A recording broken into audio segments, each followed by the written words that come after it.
পল্লীকবি জসিমউদ্দিন স্যারের বাসায়, তার ভিটা বাড়ি, এখানে তার অসংখ্য স্মৃতি এখানে আছে।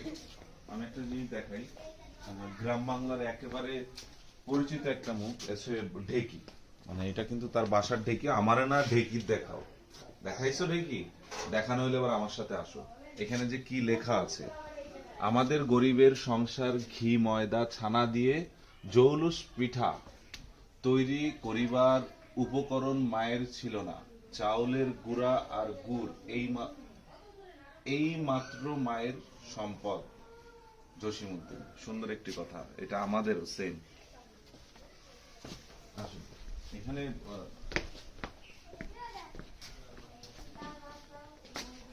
মণিমালার মণিহার, এটা অনেক আগের, কিন্তু এখানে সবকিছু আর কি, মানে ওই আমলের ঘর এখনো টিকে আছে। এই একটা ঘর, আমি আরেকটা, একটু আমার সাথে আছো, আমি আরেকটা ঘর দেখাই। আল্লাহ ভরসা।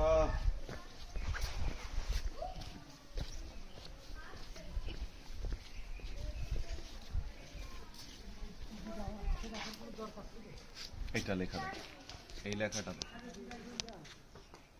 কবির ছেলে হাসু বাসুমনের স্মৃতিময় স্মৃতিঘর। এখানে অনেক স্মৃতি আছে, এটা ভিডিও দেখাইছি।